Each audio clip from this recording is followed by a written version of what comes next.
Hello everyone, I Harish welcome you all. आज का ये वीडियो थोड़ा सा खास होने वाला है, थोड़ा सा अलग होने वाला है, क्योंकि इस वीडियो में हम जानेंगे खेती किसानी और बागवानी से संबंधित कुछ शब्द और उनकी इंग्लिश, यानी खेती किसानी से जुड़े हुए शब्दों की इंग्लिश। तो आइए शुरू करते हैं। आज का हमारा पहला शब्द है हमारा अन्नदाता, जिसे हिंदी में कहते हैं किसान और इंग्लिश में इसे कहते हैं फार्मर। बीज, इसको इंग्लिश में कहते हैं सीड। बीज को इंग्लिश में कहते हैं सीड। खेत, जिस पर किसान खेती करता है, इंग्लिश में इसे कहा जाता है फार्म या फील्ड। फार्म या फील्ड। बंजर भूमि, जिस पर कोई फसल नहीं उगती है, यानी बेकार भूमि, इंग्लिश में इसे कहा जाता है बैरन लैंड। Barren land. उपजाऊ भूमि, जिसमें फसल बहुत अच्छी पैदा होती है, उपजाऊ भूमि को इंग्लिश में कहते हैं फर्टाइल लैंड।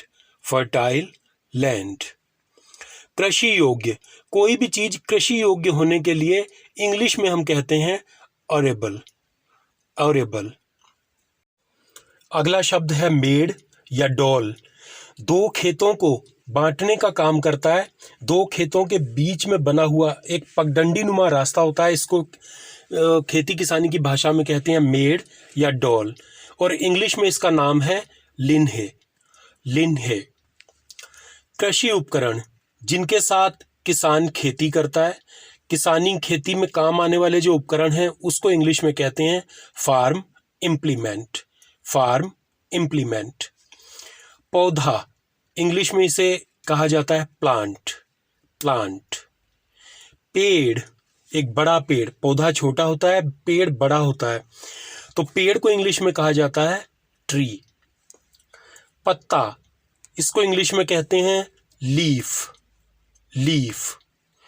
किसी भी पेड़ या पौधे की जड़ को इंग्लिश में कहा जाता है रूट। रूट। पेड़ या पौधे के तने को, जो बीच का भाग होता है, डंडे नुमा होता है, इसको कहते हैं हिंदी में तना, और इंग्लिश में इसे कहा जाता है स्टेम। इंग्लिश में इसे कहते हैं स्टेम। फूल, ये लगभग हम सभी जानते हैं, फूल को इंग्लिश में कहते हैं फ्लावर। फ्लावर। पेड़ की शाखा, बड़ा पेड़ जो होता है उसकी शाखाएं, उसकी कई सारी डंडियां होती हैं, बड़ी बड़ी डंडियां होती हैं, शाखाएं होती हैं, उनको हम कहते हैं इंग्लिश में ट्री ब्रांच। पेड़ की शाखा ट्री ब्रांच। रासायनिक खाद, इंग्लिश में इसे कहा जाता है फर्टिलाइजर। फर्टिलाइजर। देसी खाद, जो गोबर की बनी होती है, आमतौर पर गांव में ये देखने को मिलती है, इसको इंग्लिश में कहते हैं मैन्योर। मैन्योर। जैविक खाद, इसका आजकल चलन है, लोग जैविक खेती पर जोर दे रहे हैं, इसको इंग्लिश में कहते हैं ऑर्गेनिक मैन्योर। Organic manure. अगला शब्द है खरपतवार। ये खेतों में फसल के साथ अननेसेसरी एक वनस्पति उगाती है, इसको इंग्लिश में कहा जाता है वीड। इंग्लिश में इसे कहते हैं वीड। कीटनाशक, इंग्लिश में इसे कहा जाता है पेस्टिसाइड। पेस्टिसाइड। अगला शब्द है फफूंदी नाशक, और इंग्लिश में इसे कहा जाता है फंगीसाइड। फंगीसाइड। क्यारी, खेतों के बीच में छोटी छोटी क्यारियां बनाई जाती हैं, उसमें फसल बोई जाती है, इनको इंग्लिश में कहते हैं स्मॉल फील्ड।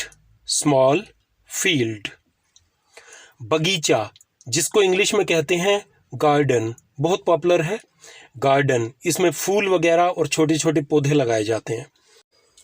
अगला शब्द है बाग, जिसको इंग्लिश में कहते हैं ऑर्किड। बाग, ऑर्किड।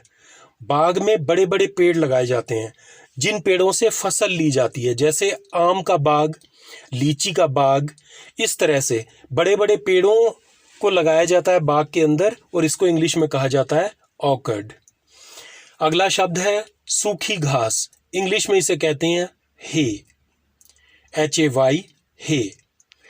नमी, इंग्लिश में इसे कहा जाता है वेटनेस। नमी को इंग्लिश में कहते हैं वेटनेस। कुछ फसलें खेत में ऐसी होती हैं जिनको खेत में नाली या गूलें बनाकर बोया जाता है, जैसे गन्ने की फसल। तो ऐसी लाइनों, गोलों या लकीरों को इंग्लिश में कहा जाता है फरो। इंग्लिश में इन्हें कहते हैं फरो। लागत, इंग्लिश में इसे कहा जाता है कोस्ट। लागत को इंग्लिश में कहते हैं कोस्ट। अगला शब्द है खड़ी फसल, जिसको इंग्लिश में कहते हैं स्टैंडिंग क्रॉप। खड़ी फसल, स्टैंडिंग क्रॉप। पकी फसल, इसको इंग्लिश में कहा जाता है राइप क्रॉप। Ripe crop. गेहूं की बाली, इंग्लिश में इसे कहा जाता है व्हीट ईयरिंग। गेहूं की बाली, व्हीट ईयरिंग। अनाज को इंग्लिश में कहते हैं ग्रेन। अनाज, ग्रेन कहलाता है। भूसा, इंग्लिश में इसे कहते हैं स्ट्रॉ। भूसा को इंग्लिश में कहते हैं स्ट्रॉ। नकदी फसल, कुछ फसलें नकदी होती हैं, उनको इंग्लिश में कहा जाता है कैश क्रॉप। Cash crop. हमारे किसान बंधु पशुपालन का काम भी करते हैं, इसलिए यहां पर पशुओं से संबंधित कुछ शब्द ले लेते हैं।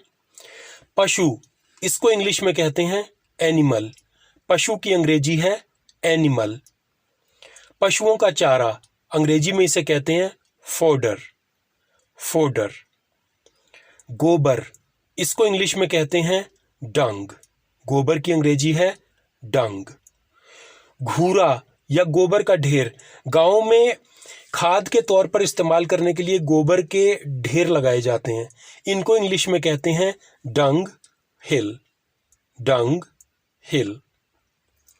पालतू, इंग्लिश में इसे कहते हैं पेट। पालतू की अंग्रेजी है पेट। उपज या पैदावार, इसको इंग्लिश में कहते हैं यील्ड। उपज या पैदावार की अंग्रेजी है यील्ड।